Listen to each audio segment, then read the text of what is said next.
Hello friends किवें तुसीं सब आई होप तुसीं सब वधिया होवोगे। Welcome back to my channel again. अज का टॉपिक है anaemia in children. So anaemia तुहानूं पता ही है खून की कमी होना, ठीक है। ये बेसिकली की है, it is defined as the reduction in the number and quality of circulating red blood cells. ठीक है, की कह रहे हैं कि रैड ब्लड सैल्स की क्वांटिटी ते क्वालिटी दे विच रिडक्शन होना, ठीक है। When the haemoglobin content is below the normal level, HB level ये कम घट हो जाता है क्योंकि RBCs प्रॉपर नहीं बनते हैं। WHO ने प्रपोज किया हुआ cut off points of HB, ठीक है। उन्होंने अकॉर्डिंग किन्नी एज कि एज विच किन्ने HB लैवल होना चाहिए।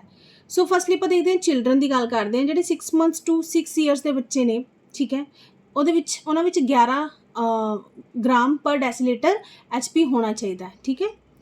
चिल्ड्रन 6 years टू लैके 14 years के बच्चे जोड़े हैं 12 ग्राम पर डेसीलीटर होना चाहिए। अबव 14 years बच्चों मेल दे विच गल की 13 ग्राम पर डेसीलीटर HB, फीमेल दे विच 12 ग्राम पर डेसीलीटर, ठीक है। सो हुण आपां ग्रेडिंग देख लैंदे हैं WHO के अकॉर्डिंग अनीमिया बारे कि माइल्ड मॉडरेट सीवियर केड़ा HB लैवल गिनिया जाता है, ठीक है। HB लैवल बिटवीन 10 ग्राम, ठीक है, 10 ग्राम या 10 ग्राम तो घट उन्होंने आपां माइल्ड अनीमिया कह दिंदे आ। 7 ग्राम तो लैके 10 ग्राम के विच जिहड़ा आंदा उन्होंने आपां मॉडरेट अनीमिया, एंड बिलो 7 ग्राम पर डेसीलीटर जिहड़ा हुंदा HB लैवल उहदे विच उस केस नूं आपां सीवियर अनीमिया गिन लैंदे आ, ठीक है। नैक्सट साडा आंदा है क्लीनिकल ग्रेडिंग ऑफ अनीमिया, ठीक है। क्लीनिकल ऑब्जरवेशन आपां करदे हां बच्चे विच की चीज़ां नज़र आउणगीਆਂ बच्चों च, ठीक है। फर्स्टली की है pallor observed in conjunctiva and mucous membrane only, ठीक है। कंजक्टिवा हुंदा साडे आई दे विच जिहड़ा वाइट पोर्शन है, ठीक है, ये पेल हो जाऊगा। म्यूकस मैंब्रेन, ठीक है, म्यूकस मैंब्रेन की हुंदी है, it is inner lining of certain body cavities, ठीक है, और बॉडी ऑर्गनस। जो बॉडी ऑर्गनस या बॉडी कैविटीज़ ने लाइक एबडोमेन हो गया, माउथ का अंदरों दी सारा म्यूकस मैंब्रेन उन्होंने कहने आप, ठीक है, वह भी पेल होना, ਉਹਦੇ ਵਿੱਚ ਉਹਨੂੰ ਆਪਾਂ ਕਹਿ ਦਾਂਗੇ कि माइल्ड अनीमिया है। ਜਦੋਂ स्किन पीली पै जाए ਉਹਨੂੰ ਆਪਾਂ मॉडरेट अनीमिया कहांगे। ਜਦੋਂ ਤਿੰਨੇ चीज़ें होण, ਅੱਖਾਂ भी पीलियां, स्किन भी पीली है एंड म्यूकस मैंब्रेन भी येलो हुई पई है, सो ਉਹਨੂੰ ਆਪਾਂ सीवियर अनीमिया ਦੇ ਵਿੱਚ काउंट करते हैं। नैक्सट साडा आ जांदा कॉजेज ऑफ अनीमिया, कारण की ने अनीमिया के। कॉजेज देखे जाए तो 4 तरह के ने। Firstly impaired of RBCs production, impairment बंद होना RBCs का बनना, ठीक है। ये क्यों होंदा है? बेसिकली ये होंदा due to deficiency of haemopoietic factors in nutritional deficiency.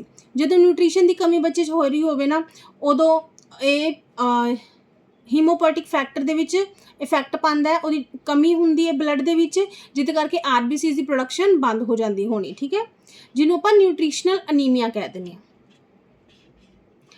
किहड़े nutritional anaemia हो सकते हैं? Iron deficiency anaemia, folic acid deficiency anaemia and vitamin B6, vitamin B12, ठीक है, विटामिन C डेफिशिएंसी, ये सारे न्यूट्रिशन अनीमिया होंदे ने।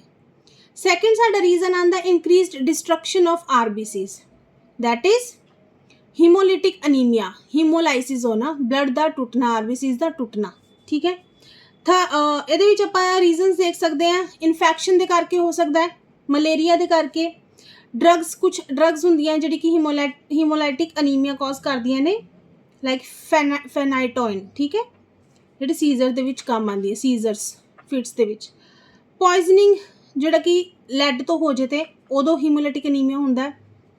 बर्नस, स्प्लीनोमेगैली, ठीक है, spleen the inflammation and enlargement होना, उस केस विच हीमोलाइटिक अनीमिया हो सकता है।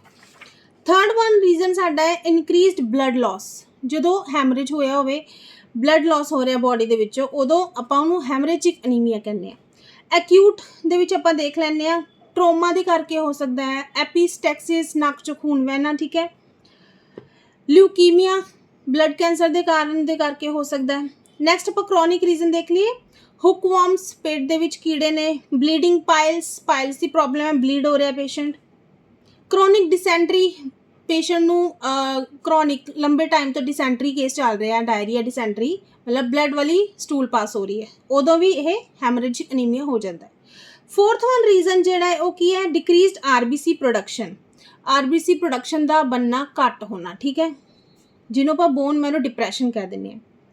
एक आदि करके हो सकता है इन्फैक्शनस करके, chronic illness like nephritis. Nephritis की होंदा infection and inflammation of nephrons, kidney की गल हो रही है। लुकीमिया ब्लड कैंसर के case which. Other neoplastic disease, neoplastic तुहानूं पता ही है ब्लड कैंसर का टाइप है, ठीक है। ट्यूबरकुलोसिस टीबी के पेशेंट विच हो सकता है। Liver disease and drug therapies.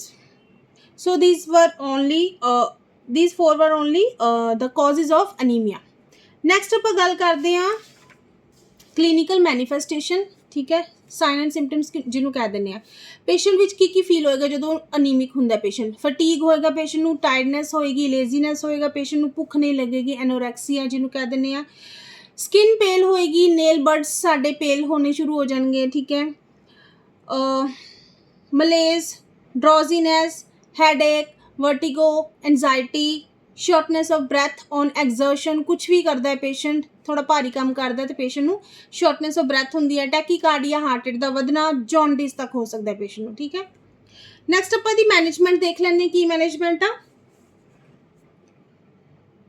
Acute blood loss needs immediate control of bleeding. अगर तो हैमरेजिक अनीमिया है, ब्लीडिंग को कंट्रोल करने की कोशिश करांगे, ठीक है। दैन ट्रीटमेंट ऑफ शॉक करांगे क्योंकि ब्लीडिंग हो चुकी है पेशेंट की, काफ़ी ब्लड लॉस हो चुका है, पेशेंट शॉक में जा सकता है, उहदी ट्रीटमेंट करांगे।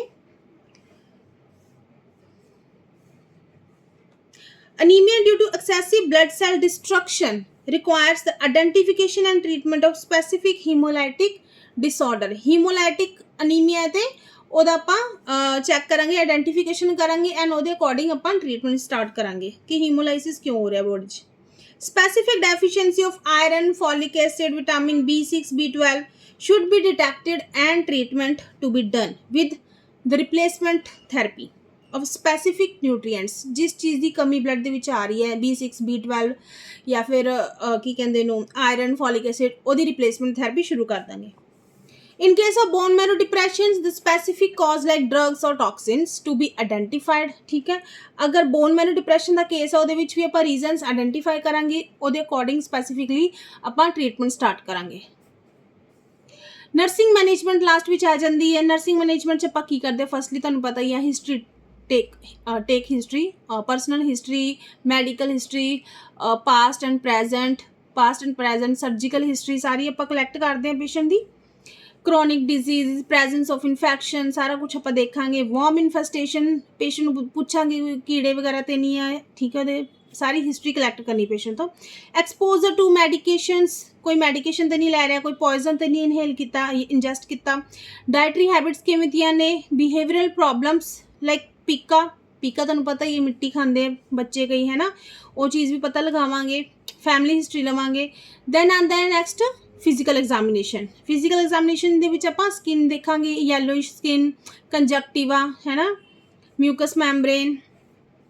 दैन आपां हाइट वेट वगैरह चैक करांगे जिन्हों आपां एंथ्रोपोमेट्रिक डाटा कह दें। आपां पहले प्रीवियस वीडियो च भी आपां पढ़िया सी। Height weight MUAC mid upper arm circumference. Skin fold thickness बच्चे की देखांगे। हैड एंड चैस्ट सरकमफ्रांस देखांगे, उसकी ग्रोथ एंड डिवेलपमेंट देखने लई बच्चा वीक क्यों हो रहा है ना।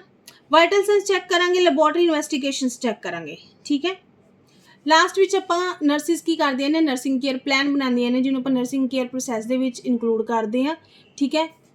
सो ਉਹਦੇ अकॉर्डिंग ਉਹ प्लैनिंग इंप्लीमेंट की जाती है एंड पेशेंट ਨੂੰ इवैल्यूएट किया जाता है कि जो असी ਉਹਦੇ ਤੇ इंप्लीमेंट किया, जो भी ਆਪਾਂ केयर प्लान बनाया सी ਉਹ ठीक रहा है कि पेशेंट ठीक हो रहा कि नहीं हो रहा, वो एंड विच ਆਪਾਂ डॉक्टर्स ਨੂੰ इन्फॉर्म करांगे। So that was all about anaemia in children. अगर तुहानूं मेरी वीडियोज़ पसंद आ रही then please like share comment and do subscribe my channel. Thank you so much.